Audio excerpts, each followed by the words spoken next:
নমস্কার, আশা করি সবাই ভালো আছেন। আমি কৌশিকী দাস, উত্তরপাড়া, হুগলি থেকে। ক্রাফট টেস্টিকে আপনারা আগে ফেব্রিকের কাজ দেখেছেন অনেক, পাঞ্জাবিতে, কুর্তিতে, টোট ব্যাগে, সবই অর্ডারের কাজ। তবে এখন একটা ব্লাউজে কাজ করছি, আর এটা অর্ডারের নয়, নিজের জন্য। আমরা যারা আর্টিস্টরা হাতের কাজের মাধ্যমে উপার্জন করি, তারা ক্লায়েন্টের মনের মতো জিনিস বানিয়ে দিতে দিতে নিজের পছন্দ অপছন্দের খেয়াল রেখে উঠতে পারি না। তাই ভাবলাম এবার নিজের জন্য কিছু করি। শাড়িটা একদম নতুন, পুজোয় গিফট পাওয়া। সাদা শাড়িতে সবুজ ঢাকাই পাড়।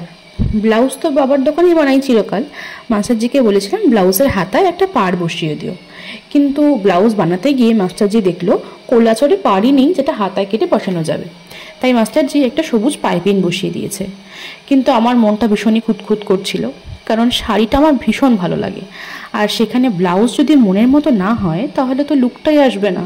তাই জামদানির পাড়ের আদলেই একটা কোনো ডিজাইন আমি খুঁজে নিয়েছি। এটা আমি ব্লাউজের হাতাতে আর পিঠে ভালো করে করে নিচ্ছি। আর তাছাড়া নিজের জন্মদিনে নিজেকে উপহার দেওয়া যে স্যাটিসফ্যাকশনটা আসে, সেটা বলে বোঝানো যাবে না।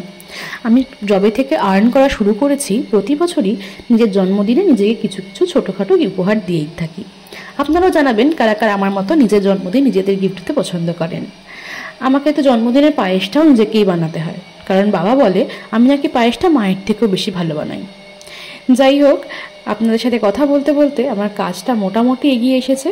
এবার হাতায় একটু কাজ করছি, এবং কালারটা একটুখানি মিক্স অ্যান্ড ম্যাচ করতে হচ্ছে, কারণ ডাইরেক্ট লাইট গ্রিন কালারটা নয়, লাইট গ্রিনের সাথে একটুখানি স্যাপ গ্রিন মিশিয়ে কালারটা নিয়ে আসলাম। এবার এটা দিয়ে আমি হাতের কাজটা শুরু করছি। এই পুরো ব্লাউজের কাজটা আমার করতে টাইম লেগেছে একদিন। আমি যখন প্রিন্টারেস্টে ব্লাউজের ডিজাইনের রেফারেন্স খুঁজছিলাম, তখন বেশিরভাগ আমি দেখেছি মধুবনী কাজের ওপরে বা কলকা ডিজাইনের ওপরে ব্লাউজগুলো ভীষণ সুন্দর সুন্দর দেখতে লাগছিলো। ইচ্ছা করছিলো আমি কবে আমার নিজের জন্য বানাবো, বা যেহেতু আমার ব্লাউজগুলো বেশিরভাগই পিঠ কাটা হয়, তাই জন্য মানে ওই মধুবনী টাইপের আঁকাগুলো আমার ব্লাউজের জন্য খুব একটা খাটে না। তাই জন্য ওগুলো দেখতে ভালো লাগলেও আমি নিজের জন্য করে উঠতে পারবো না। যদি আপনাদের কারোর মনে হয় যে আপনারা এভাবে আঁকাবেন, হাতে আঁকা ব্লাউজ পরতে চান, তাহলে সেক্ষেত্রে আপনারা আমার সাথে যোগাযোগ করতে পারেন। আমার ফেসবুক হ্যান্ডেল রয়েছে, ফেসবুকে আপনারা ডাইরেক্ট হোয়াটসঅ্যাপে চলে যেতে পারেন, হোয়াটসঅ্যাপে আপনাকে মেসেজ করে দিতে পারেন। এবার অনেকেরই প্রশ্ন থাকে যে এই হাতে আঁকা ব্লাউজগুলো উঠে যায় না বা রং নষ্ট হয়ে যায় না। যাদের উদ্দেশ্যে বলি যে হাতে আঁকা ব্লাউজ খুবই শৌখিন হয়, আর এগুলো আপনি নর্মাল ব্লাউজ এরমভাবে জলে ধুয়ে কাচতে পারেন, এই ব্লাউজগুলো আপনি সেভাবে কাচতে পারবেন না। কিন্তু ব্রাশ ইউজ করা যায় না, জাস্ট জলে ভিজিয়ে তুলে রাখতে, মানে হাতে আঁকার পোর্শনটা আপনি রাব করতে পারবেন না। বাইরের পোর্শনটা আপনি রাব করতে পারেন, ব্রাশ ইউজ করতে পারেন, কিন্তু আঁকার পোর্শনটা করতে পারবেন না। তো এই জিনিসটা মাথায় রেখেই আপনাকে হাতে আঁকা ব্লাউজ কিন্তু পরতে হবে। আমার কাজটা কেমন লাগছে সেটা আপনি আমাকে কমেন্ট বক্সে জানাতে পারেন।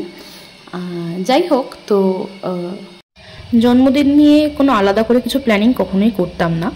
বাড়িতেই থাকি, ঘরোয়াভাবে মা বাবা ভাইয়ের সাথে সময় কাটাই। দুপুরবেলা একটু খাওয়া দাওয়াটা বেশ ভালোই হয়, 5 রকম ভাজা, ডাল, মাছ, মাংস দিয়ে।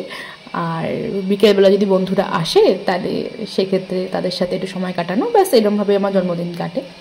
আপনাদের সাথে কথা বলতে বলতে আমার ব্লাউজের কাজটা কমপ্লিট হয়ে গেছে। আপনাদের ফাইনাল লুকটা আমি দেখিয়ে দিচ্ছি। কাজটা কমপ্লিট করার পর তো আমার মনেই হচ্ছে, আমি বিশ্বাসই করতে পারছি না এটা নিজের জন্য আমি কাজটা কমপ্লিট করে ফেলেছি। কারণ নিজের জন্য কিছু করতে ভীষণ ল্যাদ লাগে, তাও সেখানে কমপ্লিট করেছি, এটা অনেক বড় বিষয়। আর এটা আমার ফাইনাল লুক। সব কিছু টিম আপ করে কেমন লাগে জানাবেন। গয়নাগুলো আমার নিজেরই বানানো, এটা কোইন্সিডেন্টলি হয়ে গেছে, মানে বানানো ছিলই আগে। তো কেমন লাগছে বলবেন সবাই। আমার কাজ ভালো লাগলে আমার চ্যানেলটা সাবস্ক্রাইব করে বেল আইকনটা প্রেস করে দেবেন। আজকের মতো এইটুকুই, টাটা।